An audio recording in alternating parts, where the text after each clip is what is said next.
wish fulfilled. And then look mentally at my world to get a reflection of the reality of what I'm doing, what I'm testing. Now you project that thing on the screen of space and let the whole vast world see with me the reality of what I'm doing. Well, they can't see the invisible reality. They want a concrete, objective form to believe in it. So do I. So I will believe now in the unseen reality, but that's not enough. You objectify it for me and make it concrete that I may share it with the whole vast world. So you test it. Whether it be in romance, whether it be in money, whether it be in position, socially, anything in this world. If there's one law born to you now, and that's your urge to test it, to prove that you're welcome in such a place, you test it. Don't just assume that you are an invited member. You're invited to join. Not you're breaking through the door, you're invited as someone that is honored by that invitation. Then assume that you are a part of that setup. And let it come. May I tell you it will come? I was speaking from experience. Because door after door, in my limited state, were all closed to me. They aren't closed anymore. I'm not a member of the club, but I have access through members to almost every club that I've gone into this country.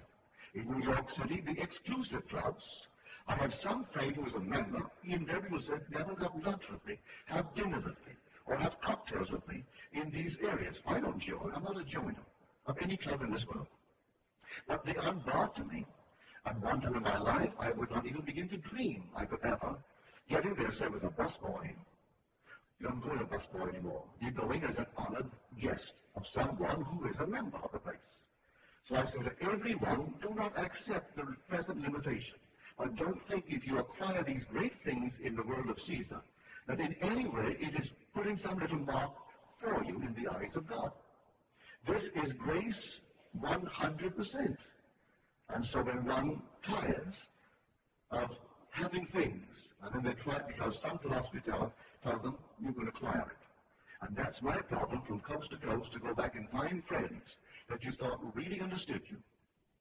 To hear them say, well, in the interval, you hadn't been back in the last year or the last 6 months, and I found the most wonderful holy man. Always a holy man, or a holy woman. But something that is so holy. And off they go in some blind alley. So here, because this is practically my aim, I have one tomorrow night and then Sunday morning, I hope that in the interval before I return, you will not be diverted. For I am telling you a story that few can tell you. And I didn't earn it. I am as normal a man as you are, or any man that you know. With all the weaknesses of the flesh, I still have them. And yet in spite of that, he gave it to me. And someone just told me tonight, those that I know well and love dearly, in the interval, they were led to believe, well, maybe Neville is suffering from some grand hallucination, some grand something. And you have these things uninvited, and they come one after the other, the entire series completely uninvited, and not in a way you could ever have suspected. You record it, you tell it, and yet you find this peculiar question mark in their mind's eye. Why?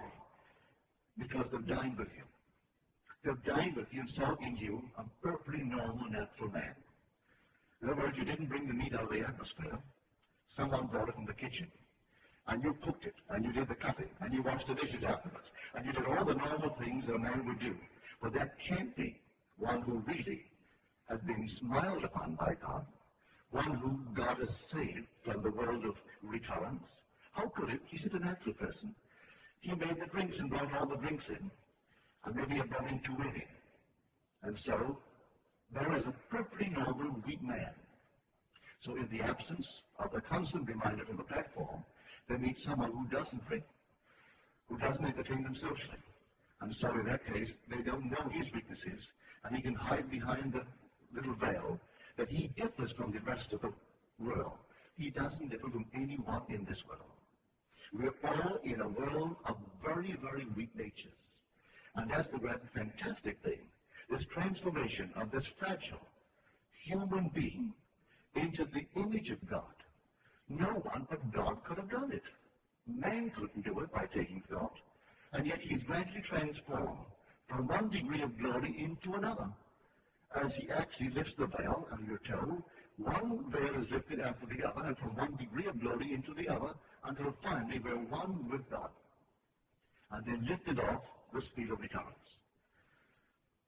So if someone this night does the most violent thing, may I tell you, don't condemn it.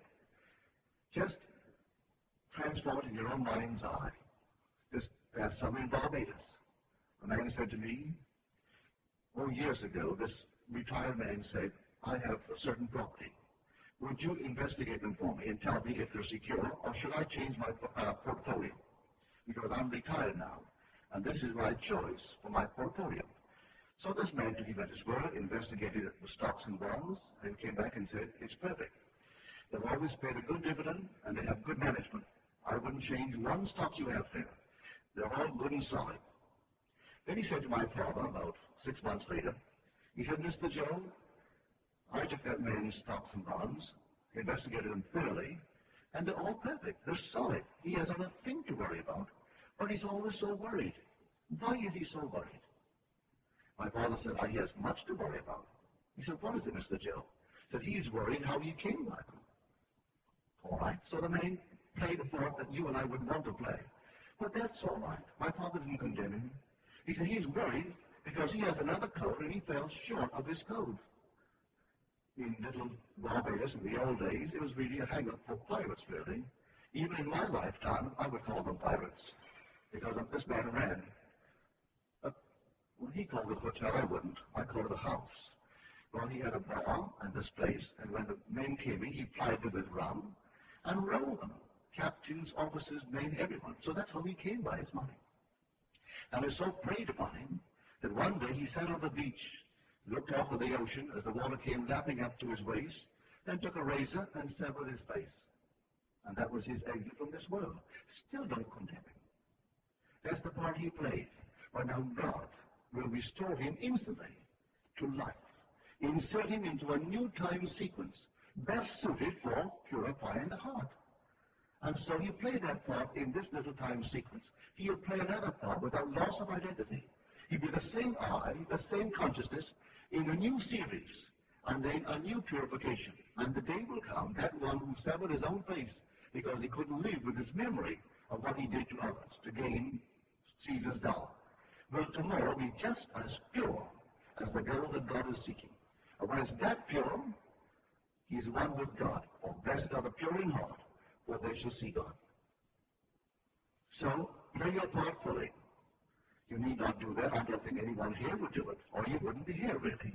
But you come here to hear of God's law, and God's law is infallible.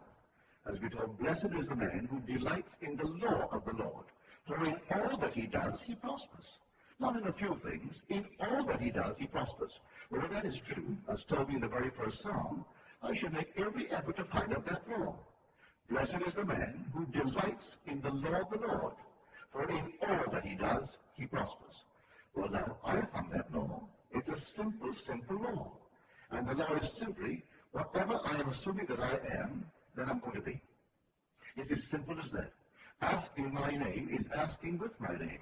If my name is I am, and I dare to assume that I am secure, security being relative, I know what I mean by secure. Relative to anything formally that I must have possessed, I would know what I would like to have in order to live securely. Well, I'm asking in the name of God when I say I am secure. I'll fall asleep in that state. As my old friend Ab used to say, I willed it so to be. I am still willing it so to be. I will continue to will it so to be until that which I have willed is perfectly realized. But what he meant by will, not human effort, he meant dare to assume I am that.